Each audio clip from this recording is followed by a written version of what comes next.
mysterious small town where every Tuesday night after darkness falls, someone ends up dead. Some say it's the shadow of a witch, while others believe it's the wrath of the goddess of music. Meanwhile, the police claim it's all part of a master plan. As soon as Tuesday night descends on the village, people say they see a woman running through the dark streets, a burning torch in her hand and ankle bells tied around her feet. At the same time, there are rumors that a young woman has been having physical relationships with all the men in the village, but the question is, why? And what secret is connected to Tuesday? Let's uncover this spine-chilling, twist-filled story called Tuesday. I can guarantee you've never seen a movie better than this. It will keep you hooked until the very end. Ravi and Shailu are heading back to their homes at dusk after playing together. They are very close friends, sharing each other's joys and sorrows. Ravi's mother is no longer alive. He lives with his father, who is an alcoholic and often treats him harshly and abusively. On the other hand, Shailu's mother has also passed away. Her father remarried and now lives in another village with his new wife. Because of this, Shailu lives with her grandmother. A few days earlier, Ravi and Shailu had gone to the village fair together, where they had a photo taken. Looking at the picture, Ravi laughs and says, "Shailu, you didn't put on kohl. That's why you don't look as pretty. Last night, I went to the Mahalakshmi temple. I brought back some black soot from the wall, mixed it with coconut oil, and made this kohl for you." Hearing this, Shailu becomes very happy and asks in surprise, "Weren't you scared going there at night?" Ravi answers in a slightly trembling voice, "I was scared, but for you, I can do anything." After saying this, they both head toward their respective homes. On the way, they notice a puff of them. Their hearts melt. With great difficulty, somehow, they manage to pull the puppy out. Shailu takes it home with her to her grandmother's house. At that very moment, Shailu's father, her stepmother, and their little child are visiting her grandmother's house. The truth is, Shailu's father lives under his wife's control. It was that very woman who convinced him to leave Shailu there and move to another village. He didn't have much love in his heart for his daughter anyway. They had actually come to discuss selling a piece of land, the same land Shailu's mother had left behind for her daughter's future. The grandmother firmly refuses. Hearing this, Shailu's father becomes furious and storms off with his wife. Deep down, Shailu wants to go with them, but they strictly refuse to take her along. In that moment, her heart completely shatters. A little while later, she goes to the Mahalakshmi temple. There she meets Ravi, who comforts and supports her. Together, they light a lamp in the temple. Suddenly, Ravi's father shows up. He grabs Ravi roughly and yells, "I told you to bring me a pack of cigarettes.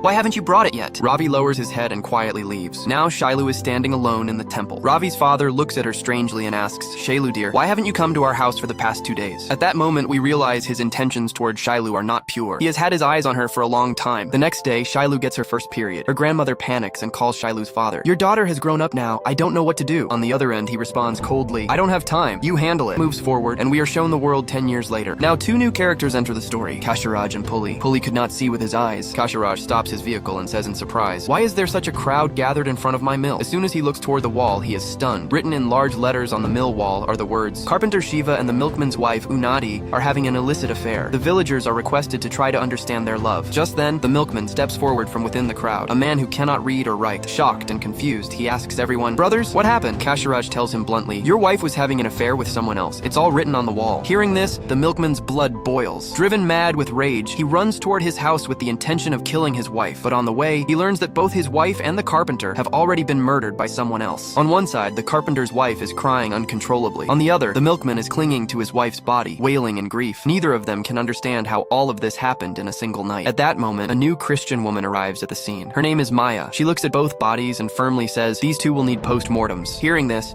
the village erupts in unrest. Along with Kasharaj, the other villagers say in one voice, "In this village, only chickens and goats get post-mortems. Humans are either buried or cremated." They add, "And even if you insist, you'll first have to speak to the landlord of Lakshmipura, Prakash Babu. Nothing moves here without his permission." After this, we are shown Prakash Babu. He is standing inside his house in front of his father's photograph, angrily hitting it with his slipper and shouting, "What did you leave behind for me after dying? A mansion that could collapse any day and a car that breaks down on the road at any moment. If you hadn't wasted all your money on your mistress, dancing, and indulgences, at least you could have left something for me." Just then, his wife Rajeshwari Devi walks in and says, "Why do you curse your father so much?" Rajeshwari Devi continues, "Something has happened in the village. Go and see." After this, Prakash Babu arrives at the main crime scene. There, Maya clearly tells him, "This is not a suicide. Someone deliberately killed them. Neither of them consumed poison, nor took any medicine. Their bodies must be sent for post-mortem." Prakash Babu responds sternly, "There is no killer in our village. No one here takes anyone's life. If you have to write something in the report, just write that they were lovers whose relationship the village did not accept. So they consumed poison and ended their lives." In the end, both bodies are buried. But a short distance away, in the darkness, a figure wrapped in a sheet is secretly burning another dead body. Who is that man? man? And whose body is he burning? That mystery will be revealed a little later. As the story moves forward, we see Kasharaj arriving at the village general store. He says to Nagmani, "I have 50 rupees. Tell me, what can you give me for 50? Nagmani smiles and replies, "My husband lives in Dubai. He brought back a perfume from there. If you want, I can give you that." After this, we are introduced to the village doctor, who had gone to the city a few days ago and has now returned. This doctor is kind-hearted and full of compassion. From here, the secrets of Lakshmipura begin to deepen. He must be taken immediately to a big hospital in the city. Then he asked, "Do you have money for the treatment?" The girl's father lowered his head in embarrassment and said, "No, sir, but I'll borrow it from someone." Hearing this, the doctor, whose name was Vishwanath, doesn't hesitate for a moment. He takes money out of his own pocket and places it in the man's hand. "Your daughter's life comes first. Don't waste time. Get her treated immediately." From this, it becomes clear that Dr. Vishwanath is not just a physician, but a man full of humanity. Meanwhile, at the same time, we see a boy named Nani, who, along with his friend, is distributing wedding invitations throughout the village. He also arrives at the house of a man named Gurjar. Gurjar wasn't home, but his sister was there. Nani had already fallen for her. He exchanged a few sweet words with her. A little harmless flirting followed, and then he left. On the way, he suddenly ran into Gurjar. Nani quickly handed him a wedding invitation as well. Gurjar had already suspected that something was going on between Nani and his sister. Staring at him intensely, he warned, "Stay away from my sister." The scene then shifts to the wedding day. There is a festive atmosphere all around, with people enjoying food and drinks. Everyone is sitting comfortably, feasting. Kasharaj is also there, completely focused on his meal. Meanwhile, Gurjar begins to suspect a photographer present at the event. He suddenly shouts, "He must have killed those two!" As soon as this accusation reaches the photographer, Basu, he becomes furious and storms over. What starts as an argument quickly turns into a physical fight. People sitting nearby jump in as well, and soon the entire celebration is in chaos. But the moment the landlord's wife, Rajeshwari Devi, arrives at the scene, everyone suddenly falls silent. However, the hatred that had taken root in the hearts of Ram and Gurjar was not going to fade so easily. Both were burning inside with thoughts of revenge. The story then takes us to the Mahalakshmi temple in the village. The temple priest and his wife are talking anxiously. The day of the grand worship ceremony is approaching. There will also be a fair, but they don't have enough money. How will they manage the rituals? Finally, gathering courage, the priest goes to the village landlord, Prakash Babu, to ask for help. Prakash Babu, fuming with anger, says, "There were 2 bullets in my gun. One has already missed its target. If you don't leave right now, the second one will consider the favorite day of goddess Mahalakshmi. For this reason, the grand worship ceremony is held on that very day, along with a magnificent fair. There is festivity everywhere. People are singing and dancing, drums are beating, and children are enjoying the swings. Amid the crowd, we see Nagmani, the village grocer, secretly exchanging gestures with another man. The language of their eyes says it all. At the same time, a black dog is seen running restlessly through the village streets, and in the darkness, a woman with ankle bells tied around her feet is seen running from one place to another, holding a burning flame in her hand. The scene then shifts to the next morning. The milkman sets out as usual to deliver milk. Suddenly, his eyes fall upon a wall in the village. Once again, someone has written something on it. Within moments, a crowd gathers. This time, Sub-Inspector Maya has also arrived at the scene. Everyone remembers that exactly 1 week earlier, last Tuesday, 2 people had died. And now, once again, 2 more bodies have been found. This time, both have been hanged. They are none other than Nagmani and the same man who was eyeing her at the fair. They too were involved in an illicit relationship. The wall clearly states, the villagers are requested to understand their love. Now Maya's suspicion turns into certainty. In a firm tone, she declares, "This is not suicide. Someone is killing people one by one. This time, I will make sure their postmortems are conducted." Just then, Prakash Babu arrives, and replaying this, Maya calls for additional police forces. Maya forcibly sends both bodies for postmortem. Deep in thought, she wonders, who is behind all these deaths? And why are the murders happening only on Tuesdays? Meanwhile, the frightened villagers call for a meeting. They murmur among themselves, "What exactly is happening in our village? Something like this happened 10 years ago as well. But back then, after a grand worship of goddess Mahalakshmi, everything returned to normal." Just then, a police officer arrives and says, "What's going on? A village meeting? Let me hear what you all are thinking." Gathering courage, one of the villagers blurts out, "To be honest, we've started doubting your Madam Maya. Ever since she came to our village, all these unfortunate incidents have started happening." Eventually, the villagers decide that the next Tuesday is approaching. This time, they will leave no room for mistakes. It is agreed that 15 to 20 strong men of the village will, according to the plan. That night, everyone stands guard. Coincidentally, they spot someone writing on a wall. Without wasting a second, the villagers begin chasing the person. At the same time, Dr. Vishwanath is returning home through the forest. As he passes by an old well, he notices a strange woman sitting near its edge. With long, loose hair and a dark silhouette, she looks like a witch. The moment she senses someone's presence, this mysterious woman. And what connection does she have to the well? That secret will unfold later in the story. Now, the story takes us 18 days back. We see Shailu again, but she is no longer a child. She has grown up and now attends college. There, she finds herself drawn toward her English teacher. Slowly, an emotional relationship develops between them, lasting for quite some time. One day, it is Shiva's birthday. Shailu prepares kheer, a sweet rice pudding, for him with her own hands. That day, heavy rain pours down, forcing her to stay back for a while. The atmosphere, the closeness, and the emotions bring them even closer. But a few days later, Shiva suddenly disappears, and when he returns, he comes back with his wife. Seeing this, the ground seems to slip from beneath Shailu's feet. With a broken heart, she asks him, "Why did you do this to me?" Shiva laughs cruelly and replies, "Girls like you are fine find to pass the time with, not for marriage. These words shatter Shilu from within. Silently, she returns home. But even there, she does not find peace. Her grandmother has passed away. Now Shilu is completely alone in this world. When the villagers tell her father to take responsibility for his daughter, he shamelessly places a condition. He will accept her only in exchange for the land. Hearing this, Shilu's patience finally breaks. She throws the land documents in his face. Despite having parents, she becomes utterly orphaned. Now in this world, the only one she has left is her dog Raja. After all these shocks, loneliness, and rejection, something inside Shilu breaks. From that moment on, her life turns down a path that the villagers see only as sin, but no one sees the pain hidden behind it. Sometimes she is seen with a drunken man, sometimes with the owner of the place where she works. But the question remains, why is she doing all this? No one has an answer. Slowly, the rumor spreads through the village like wildfire. Shilu, the granddaughter of Mariama, is roaming around as a fallen woman, forming relationships with anyone and everyone. Now, every man in the village, whether it's Kasharaj or the photographer, looks at her with lustful eyes. But on the other side, even Shilu herself cannot understand what is happening to her. If someone so much as brushes against her, something inside her changes in a way she cannot control. The strange hormonal surges within her own body frighten her. To cope with it, she keeps a rubber band around her wrist. One day after she becomes involved with the mill owner, he returns the very next day with 4 of his friends. Shamelessly, he says, "She's my girl. Spend as much time with her as you want." The men, filled with lust, begin moving toward Shilu. But this time, she firmly refuses and tries to leave. The mill owner grabs her and sneers, "That day you agreed so easily," publicly announces that Shilu is a thief,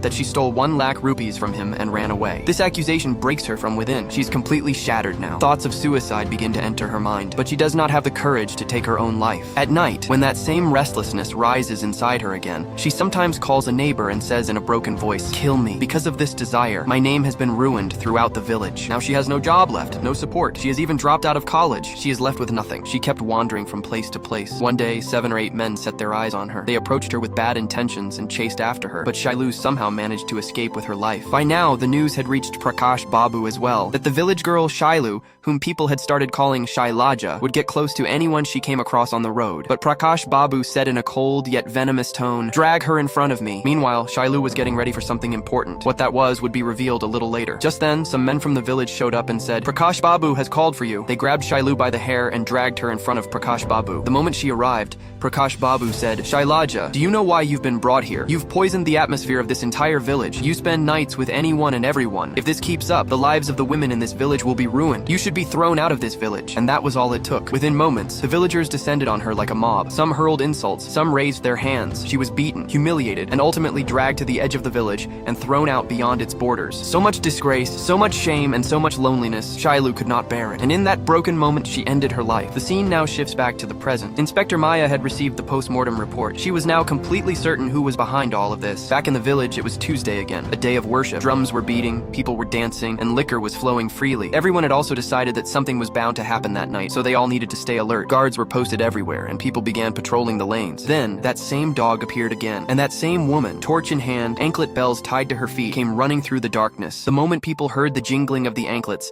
they snapped to attention and began chasing the sound. But this time, the sound was coming from not one, but 2 directions. Because of this, most of the villagers ended up rushing outside the village. However, Gurjar caught on. He muttered, "This is a trap. We've been deliberately lured out of the village. Something big is about to go down inside." And sure enough, inside the village, Inspector Maya had tracked down the real killer, none other than the man the village had always considered kind and caring, Dr. Vishwanathan. Maya cornered him and went after him in a fury. But the doctor, with quick thinking, pulled out a sedative injection and plunged it into Maya. When Maya opened her eyes, she found herself tied to a chair. Maya, burning with anger and pain, demanded, "Why did you do all of this? Why did you kill all of them?" The doctor asked in a cold, measured tone, "What makes you so sure that I'm the one who committed all these murders?" Maya answered, "The post-mortem report. Every victim was given chloroform before being killed, and you're the only person in this entire village who has access to chloroform. Now tell me, what grudge did you have against these villagers that made you put them all to death?" And this was the moment the biggest secret of the entire story was about to come out. 18 days ago, as Dr. Vishwanathan was walking through a deserted village road late at night, he found a girl lying by the roadside in terrible condition. That girl was none other than Shilu. Her body was covered in wounds and scratches, and her eyes held more longing for death than for life. At that moment, Shilu kept repeating just one thing: "I don't want to live anymore." The doctor took a blood sample and sent it to a trusted gynecologist. When the report came back, a shocking truth came to light. The gynecologist explained that the hormonal changes that typically occur in the human body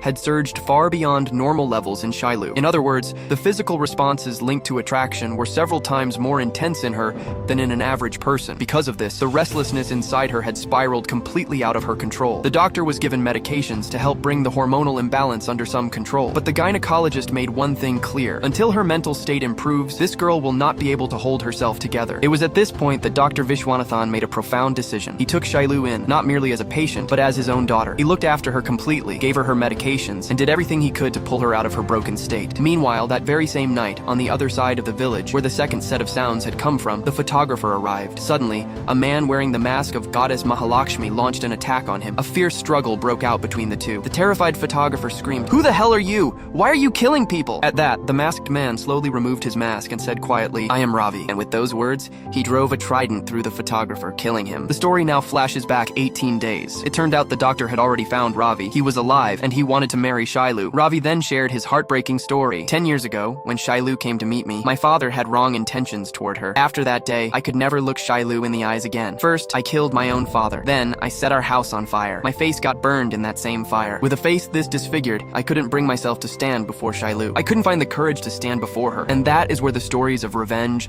love, and humanity became intertwined as one. I didn't want to come face to face with her, and yet I was always close by, always near her. Years of pain flooded Ravi's eyes. When she went to school, when she went to college, when she walked around with her professor, I stood at a distance, watching her from afar every single time. Even when the whole village was dragging her name through the mud, I was there like a shadow, hovering around her. But with this burned face of mine, I never had the courage to step in front of her. But Dr. Sahab, when you told me how far gone Shailu's condition had become, I made up my mind. I would come back into her life. Hearing this, a look of relief washed over Dr. Vishwanathan's face. He had wanted exactly this, for someone of her own to be in Shailu would be married. And on that very Tuesday, the day their new life was supposed to begin, Shailu was getting ready as a bride. She was on the verge of stepping out of the house with fresh hope in her heart. But that same day, Prakash Babu had her summoned. What happened after that, you all already know. How she was beaten, how she was humiliated, how she was thrown out beyond the village borders. But that day, she wasn't just driven out of the village. That night, she was murdered. 6 people were involved in that crime, and those same 6 people were killed. Trembling voice, Dr. Sahab, then who is the last person? The doctor took a long, deep breath, and then came the biggest twist in the entire story. The last person was not a man, it was a woman, and that woman was none other than Rajeshwari Devi, the wife of landlord Prakash Babu. Maya stood frozen in shock. The doctor continued. That night, when some men were chasing Shailu, she had run into the old house in the jungle to save her life. There, she suddenly came across photographer Basu and Rajeshwari Devi together in a compromising situation. The moment Rajeshwari sensed Shailu's presence, she was gripped by the fear of her reputation being destroyed. She immediately summoned 4 of her closest people. Daniel's wife spread poison against Shailu throughout the entire village. Circulate stories so vicious that not a single heart holds any sympathy for her. Then Prakash Babu had Shailu thrown out of the village, though saying that she would leave the village by the next morning and would not breathe a word to anyone. But Rajeshwari Devi had no intention of letting her off so easily. So on her orders, Basu strangled Shailu and killed her, then threw the body into the well so that everyone would assume Shailu had taken her own life out of shame and humiliation. As all of this was being revealed inside, Prakash Babu was sitting outside, listening to every word. He went home, doused his wife in oil, set her on fire, and burned her alive. Day, he came to Dr. Sahab to have the wound stitched up. While there, he asked the doctor one question. Tell me something. You Shailu and thrown her body into the well. And here, the final piece of the puzzle fell into place. It turned out that Bolly, the boy everyone believed was blind, had actually been faking his blindness all along. Nobody gave him money in his poverty, but once he pretended to be blind, people even gave him liquor. That night, he happened to be right near that well, and with his own eyes, he had witnessed exactly how those 6 people had mercilessly killed Shailu and thrown her body in. And with that, this story comes to an end. If you have any questions related to this story, do let us know in the comments. See you with another unique story.